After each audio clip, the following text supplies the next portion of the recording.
Some lands are called forbidden, places where few dare to set foot. But today, Terra Uncharted takes you there. Before we begin, make sure to subscribe, because what's coming next will be even darker and more mysterious. The Call from the Deep. The ocean at night was an endless wall of black. On the deck of the Erebus Explorer, Captain Morgan Reed stood with his hands on the railing, listening to the low hum of the ship's engines. For most sailors, the sea at night was comfortless silence, but Reed knew better. The silence was never empty. Somewhere beneath the surface, the ocean was breathing. For weeks, he and his crew had been chasing something few believed was real. A repeating signal, faint at first, captured by aging naval sonar arrays. Every 12 hours it pulsed again. Not random noise, not seismic. A rhythm, intentional. Some called it tectonic chatter, others blamed submarines. But when the signal grew louder, almost like a heartbeat, Reed was chosen to lead the expedition. Now, in the middle of a blank spot on the Pacific charts, his mission was simple: find the source. Inside the control room, Dr. Elena Vargas hunched over the sonar console. Her dark eyes never left the glowing green screen. "It's stronger tonight," she said, voice low. Reed stepped in. "Stronger how?" "It's clearer," she answered, "like it knows we're here." The captain said nothing. Around them, technicians shifted uneasily. They'd all heard it, the sound that wasn't just sound. At midnight, the signal struck again. The hull shivered as a deep, resonant thrum rolled through the ocean, captured and amplified across the deck speakers. 12 seconds later, it came again. And again. Like the slow, steady pulse of something enormous waiting in the dark. "It isn't geological," Petrov, the Russian geologist, muttered. "No natural phenomenon repeats with such precision." Dr. Marcus Kane, once laughed out of academia for his theories on lost civilizations, leaned forward eagerly. "It's a beacon, a marker." His eyes gleamed. "Something's down there." "Or it's a warning," Lieutenant Sarah Holt said, her voice like gravel. No one laughed. At dawn, the sea was calm. A glass sheet stretched to the horizon. Reed gave the order to deploy the submersible. The Nereus II slid into the water, its titanium hull gleaming under the crane's lights. Inside, Holt took the pilot's seat. Elena strapped in beside her, scanning instruments. Kane claimed the forward viewport as if he couldn't wait to peer into the abyss. The hatch sealed with a hiss. "Maintain comms at all times," Reed ordered. "Aye, Captain," Holt's voice replied. The sub slipped beneath the surface and was gone. At 500 meters, light still filtered faintly from above.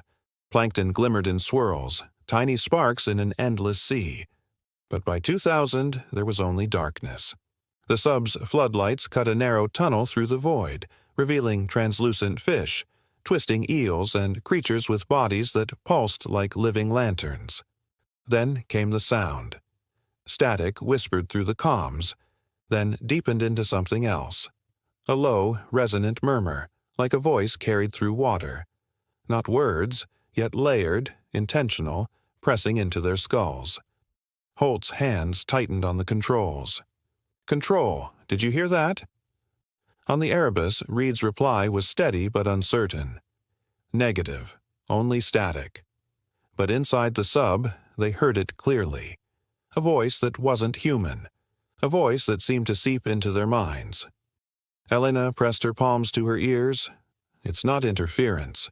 It's speaking." Kane's eyes widened, feverish. "Yes, yes, it's language. It's talking to us." The sound faded, leaving silence heavy as stone. At 5,000 meters they saw it. What first looked like a cliff face slowly revealed itself under the beams. Walls of massive stone blocks covered in centuries of coral and silt.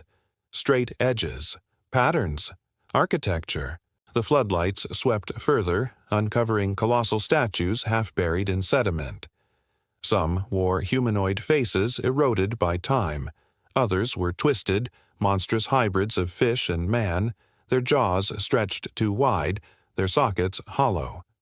Elena leaned forward, heart pounding. This shouldn't exist. Atlantis, Kane whispered, his voice shaking with awe. Holt kept the sub steady, though her knuckles whitened. Those things are staring at us. And for a moment it seemed true. The statue's hollow eyes glimmered faintly as if reflecting a light that wasn't there. The comms hissed again. The murmur returned, louder, sharper. This time it carried a rhythm, a cadence, almost like chanting. Elena gasped. It's coming from the ruins.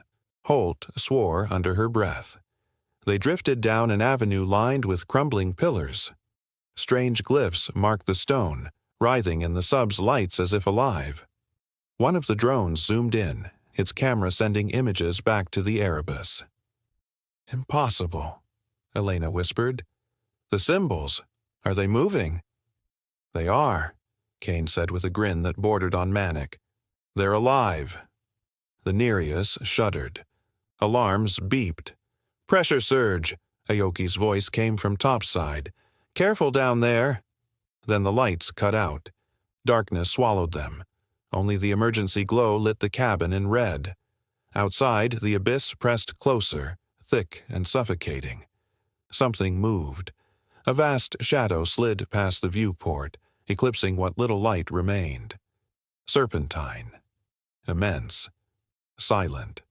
And gone. The crew sat frozen, breathless. What the hell was that? Holt whispered. No one answered. The floodlights sputtered back to life, and there, before them, loomed a cavernous entrance at the base of the ruins. Enormous doors, half open, carved with the same twisting symbols. Beyond them was only blackness.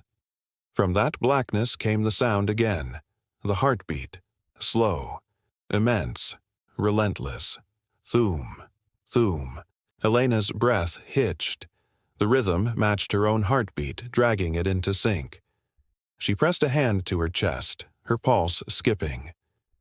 It's alive, she whispered. Something down there? It's alive. On the Erebus, Captain Reed gripped the console, listening to his crew's overlapping voices, frantic with awe and fear.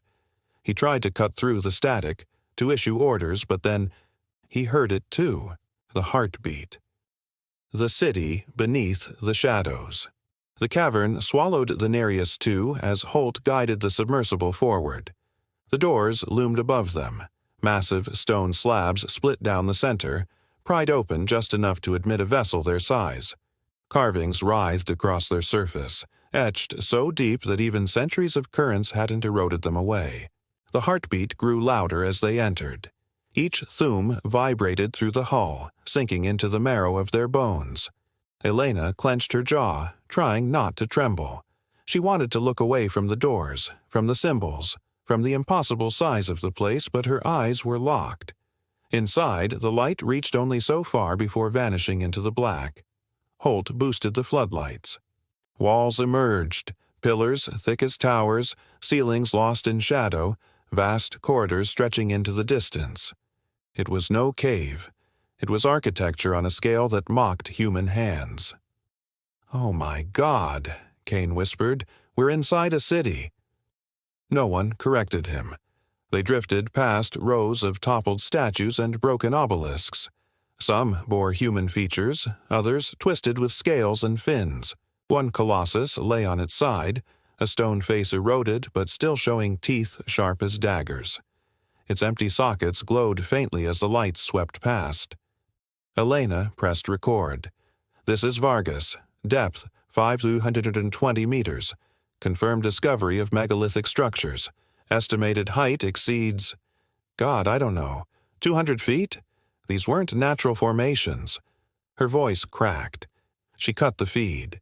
The comms spat static again. This time the voices returned. A low chant, layered with tones that rattled the hull, weaving in rhythms like prayer or warning. Kane leaned forward, lips parting, eyes wild. "Do you hear it? They're still here. They're speaking." "No," Holt barked. "It's distortion. Ignore it." But Elena couldn't. The sound seeped through the metal, through her ears, sliding cold fingers into her mind. She felt words forming where none should exist, meaning where no language was spoken. She shook her head violently. "Focus," Holt snapped. "Keep it together. We're not losing our minds down here." Far above on the Erebus, Reed watched their feed with mounting unease. The visuals were shaky, distorted by static, but enough came through. Vast chambers, alien architecture. His crew's voices carried fear now, not excitement. "Captain," Aoki said, pale. "Telemetry shows minor interference, but there's something else." "What?" "The drone's AI is responding strangely. They're recalculating, rerouting, as if avoiding something. But there's nothing in the data to avoid." Reed's gut tightened. Machines didn't imagine threats. The Nereus pressed deeper.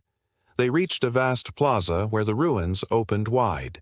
In the center stood a monolith, smooth, towering, untouched by time. Its surface gleamed faintly, almost metallic. Carvings ran down its length, curling and twisting in patterns that refused to stay still. Holt halted the sub, uneasy. "What the hell is that?" Elena swallowed. "A marker? Or a temple?" Kane pressed closer to the viewport, his breath fogging the glass. "It's beautiful. Do you see the way it shines? As if it remembers us. As if it was waiting." "Back off," Holt growled. "We're not touching it." But Kane couldn't look away. His pupils had dilated, face lit with awe. The chant on the comms grew louder, synchronizing with the heartbeat. Elena grabbed his arm. "Marcus, stop staring at it." He flinched as though waking from a trance. I heard them. They were speaking my name." Elena's blood ran cold. The plaza narrowed into a tunnel, its walls marked by glyphs. The lights revealed murals carved into the stone, figures kneeling before immense shapes that dwarfed mountains. Beings with too many limbs, eyes scattered across their bodies, jaws stretching into darkness. "They worshipped something," Elena whispered. "Not worship," Kane corrected. His voice was trembling now, torn between terror and exhilaration. "Obedience." The tunnel sloped downward, and at its end they saw the gate. Two colossal slabs of stone, standing upright like the jaws of some monstrous beast. Between them, a seam glowed faintly green, pulsing in rhythm with the heartbeat. The water around it shimmered unnaturally, bending light in ways that defied physics. The voices on the comms rose, a cacophony now, chanting, overlapping, impossible to parse yet filled with intent. Holt cursed under her breath. "We're not going in there. Not with this thing beating like a goddamn drum." Elena's breath fogged the glass. Her hand hovered inches from the viewport as though she could touch the gate. "It's sealed," she murmured. "But something's behind it. Something alive." Kane laughed, a thin, cracked sound. "Yes, they imprisoned it, and now it calls to us." Elena turned sharply. "Imprisoned? You think this city was built around—" The sub shuddered. Instruments blared. On the monitors, shadows swarmed. Dozens, no, hundreds, of shapes moving in the black water, circling them, blotting out the faint bioluminescence. "Contacts," Holt snapped. "Multiple targets, closing fast." The comms dissolved into a roar of static and voices, overlapping chants, screams, whispers in tongues no human throat could shape. The heartbeat thundered. Thum, thum, thum. The gate began to open. The gate of voices. The gate split wider with a groan that reverberated through the abyss. Water surged past the Nereus II, pulling them forward with invisible currents. Holt fought the controls, but the sub trembled like a leaf in a storm. On the comms, the chanting rose into a frenzy. Not one voice now, but thousands, layered upon each other, chanting in a rhythm that bent thought itself. Elena clutched her head and screamed.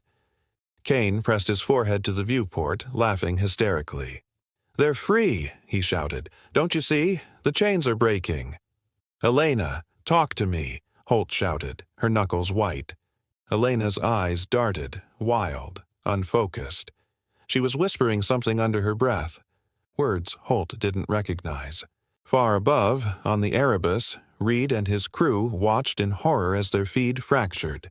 Distorted images bled across the monitors, faces stretched, glyphs writhing, the plaza folding in on itself like a nightmare.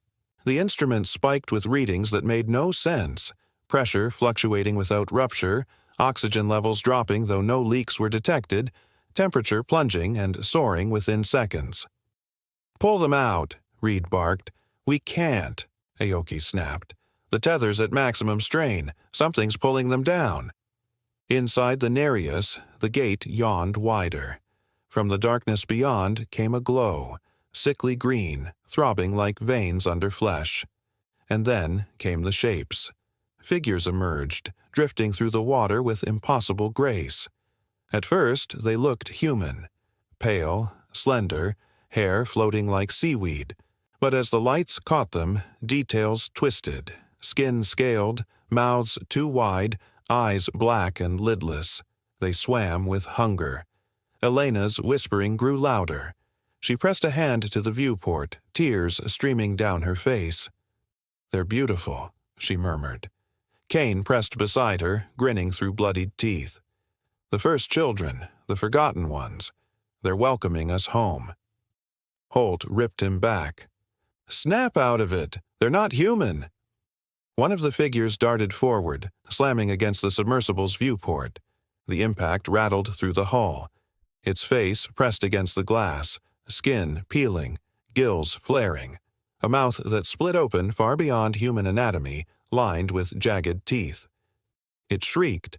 Elena screamed, clutching her ears. Kane only laughed harder. The swarm circled them. Hundreds of figures, pale arms reaching, claws scraping against the hull.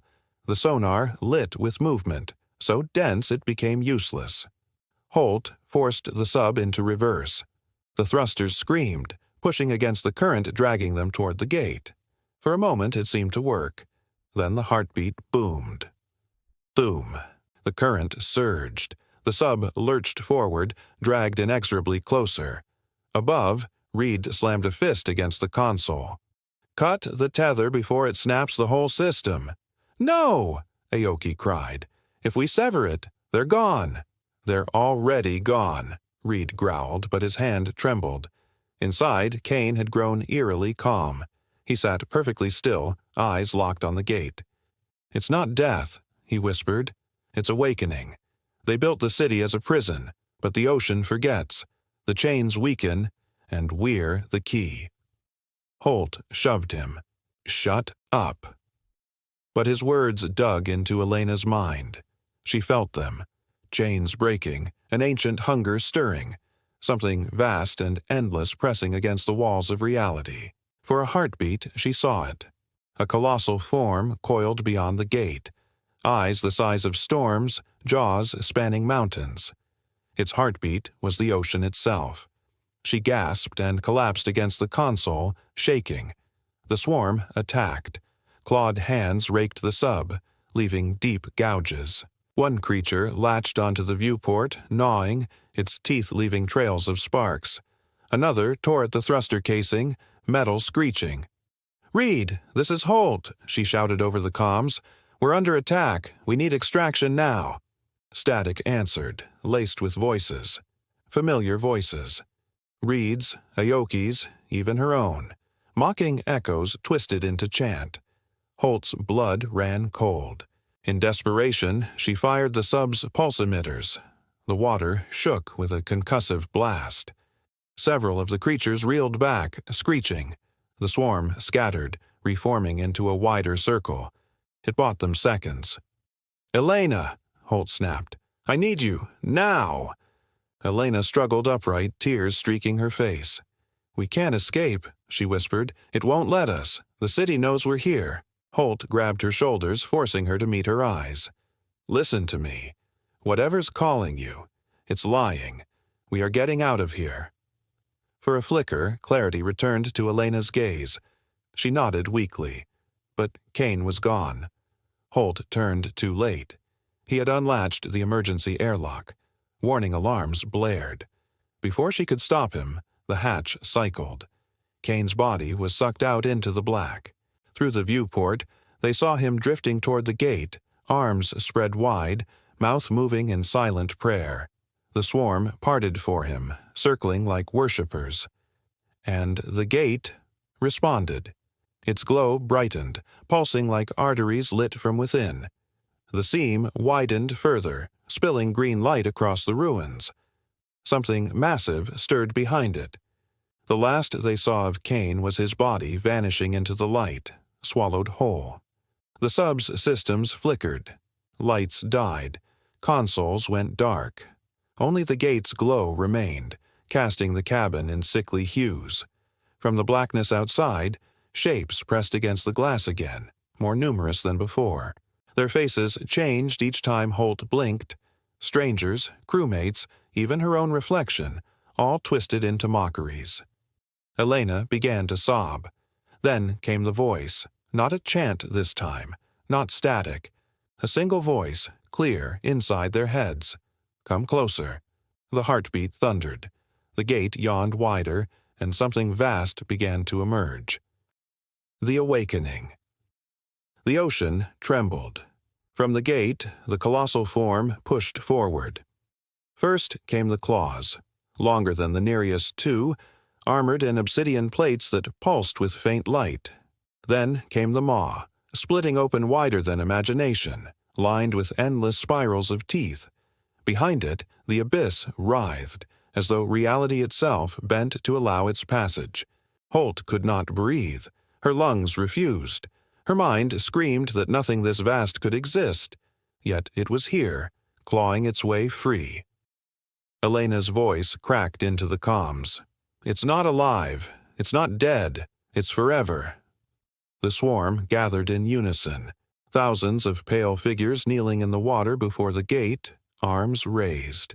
Their voices blended into a single deafening hymn, one that bypassed ears and went straight into bone. Holt slammed the thrusters. The sub groaned, shuddering as she forced it upward. For a moment it moved. Then an unseen current hurled it back down. The gate wanted them. The voice returned in her head, deeper, undeniable. Join. Elena shrieked, clutching her skull. It's inside me. Holt, I can feel it. Holt grabbed her, shaking her hard. Fight it. Don't listen. It's not a god. It's a prison breaking. Elena's eyes cleared for a heartbeat. She nodded, trembling. Then the nearest two lurched violently. A claw had closed around it. Metal screamed as pressure spiked. Panels shattered. Water began hissing through ruptures in the hull. Holt to Erebus, do you copy? We're compromised. For God's sake, pull us out. But the comms only hissed. And within the static, the voice whispered, You were chosen. Above, Reed and Aoki watched in horror as the monitors fractured into chaos. A colossal silhouette filled the feeds, impossible to measure, eclipsing the ruins entirely. One by one, systems failed. We're losing them, Aoki whispered. Reed clenched his jaw. It's not just them. It's all of us. Inside, Holt made her choice. If they couldn't escape, then they would not be taken alive. She armed the emergency charges, last resort explosives designed to scuttle the sub if captured. Elena, she rasped, if we detonate, maybe we collapse the gate. Maybe we stop it. Elena stared at her, pale and broken. And if we don't? Holt met her eyes. Then that thing walks into our world. Elena swallowed, then reached for the arming switch. Together, their fingers pressed it. The sub shook harder as the creature hauled them closer, maw opening, rows of teeth glinting in the green glow. The swarm shrieked in ecstasy. The hymn rose to a climax. The gate widened fully, and for the first time the thing beyond opened its eyes. They were storms. Vast whirlpools of darkness ringed with lightning. To look at them was to drown without water. to suffocate without air. Holt felt herself slipping, her mind fracturing into screams.